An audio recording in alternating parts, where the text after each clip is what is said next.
billahi minasyaitonir rajim. Bismillahirrahmanirrahim. Assalamualaikum warahmatullahi wabarakatuh. Syukur alhamdulillah kita bisa berjumpa lagi di channel ini. Sholawat dan salam selalu dan tetap tercurahkan kepada junjungan kita baginda agung Nabi besar Muhammad sallallahu alaihi wasallam. Allahumma sholli ala sayyidina Muhammad wa ala ali sayyidina Muhammad. Harapan dan doa saya, semoga saudaraku semuanya selalu diberikan kesehatan, dilancarkan rezekinya, diampuni segala dosa-dosanya, dan dipanjangkan umurnya. Amin, amin ya rabbal alamin. Sahabat beriman yang dirahmati Allah, manfaat menikah dalam Islam bukan hanya menyatukan dua orang laki-laki dan perempuan saja, akan tetapi secara tidak langsung pernikahan juga menyatukan dua anggota keluarga, yaitu keluarga laki-laki dan keluarga perempuan. Di zaman sekarang mungkin sudah banyak kasus percekcokan antara menantu dengan mertua. Hal ini mungkin bisa terjadi karena kesalahpahaman atau perbedaan pendapat di antara keduanya. Bagi beberapa pasangan, hal tersebut bisa menyebabkan konflik dalam rumah tangga.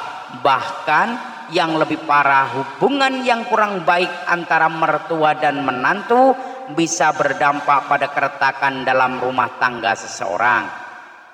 Untuk menghindari hal tersebut, Islam menyarankan kepada pasangan yang sudah menikah sebaiknya tinggal terpisah dari kedua orang tua, karena tidak semua mertua ataupun orang tua bisa sejalan dengan pemikiran dari menantu atau bahkan anaknya sendiri, sehingga kehadirannya terkadang justru membawa sisi negatif dalam rumah tangga.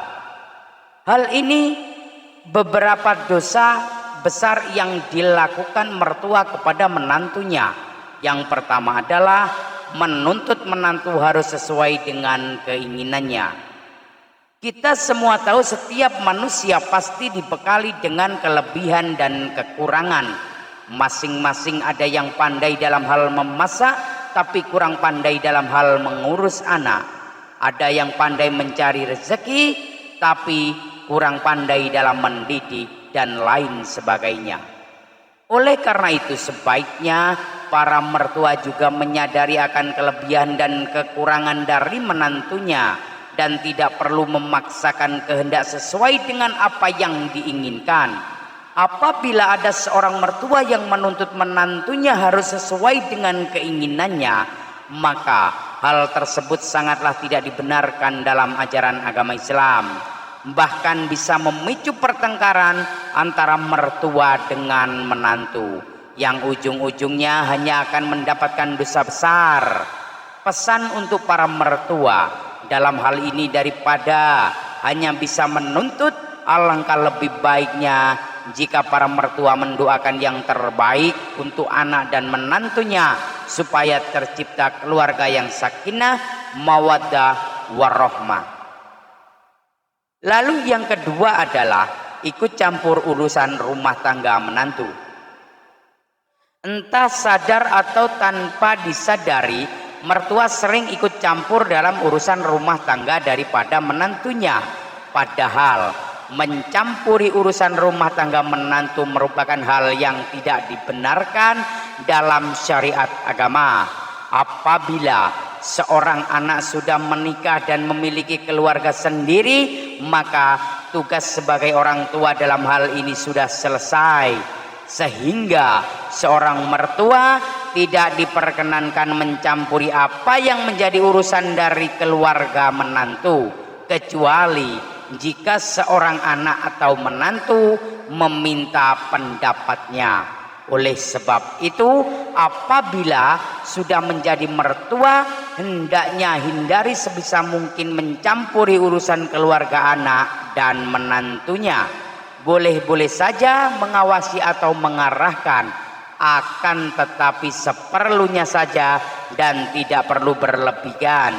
Bahkan jika Anda seorang menantu yang tinggal serumah bersama mertua, sekalipun keluarga anak menantunya sedang bertengkar, mertua tidak dianjurkan untuk ikut campur sedikit pun. Biarkan seorang anak tersebut mencari solusinya sendiri, karena tidak ada satupun rumah tangga seseorang yang tak luput dari permasalahan. Lalu yang ketiga adalah memandang rendah dan menceritakan kejelekan menantu. Mungkin kita pernah melihat atau bahkan mendengar sendiri ada seorang mertua yang sering memandang rendah menantunya atau bahkan menceritakan menantu di belakangnya. Hal ini bisa terjadi karena beberapa faktor, misalnya adalah menantu orang kaya belum makan, dalam hal pekerjaan dari keluarga yang biasa-biasa saja, atau bahkan ada permasalahan di masa lalu antara keluarga laki-laki dan perempuan. Hal ini yang kerap kali terjadi di masyarakat kita, yang ujung-ujungnya seorang mertua akan memandang rendah dan menjelek-jelekan menantunya kepada orang lain, sekalipun seorang mertua pernah mempunyai masalah dengan keluarga menantu. Daripada hanya menghantam lantai atau bahkan menjelek-jelekan, alangkah lebih baiknya untuk mengoreksi diri. Kenapa Allah Subhanahu wa Ta'ala mempertemukan anaknya dengan menantunya? Apa rahasia Allah Subhanahu wa Ta'ala di balik itu semua? Mungkin ada hikmah baik yang bisa dipetik dari seorang mertua dari hal tersebut, atau bahkan jika menantunya adalah seorang yang biasa-biasa saja dan belum memiliki suatu apapun karena masih dalam tahap berjuang, alangkah lebih baiknya jika seorang mertua memberikan motivasi dan mendukung sepenuhnya apa yang dikerjakan oleh menantunya, selama hal tersebut baik dan tidak menyimpang dari syariat agama. Karena semua itu juga demi kebaikan keluarga dari anak dan menantunya, insya Allah. Dengan begitu seorang mertua tidak dikatakan berdosa kepada menantunya.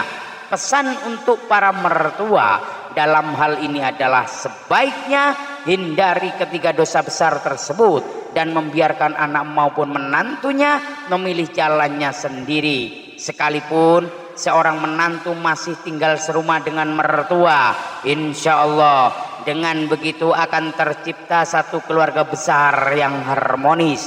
Mari kita semua berdoa, semoga Allah Subhanahu wa Ta'ala selalu melimpahkan rahmat dan keberkahannya untuk kita semua. Amin ya rabbal alamin. Wallahu a'lam bissawab. Demikian yang dapat saya haturkan, semoga bermanfaat untuk kita semua. Mohon maaf atas segala kekurangan. Usikum wa nafsi bitaqwallah.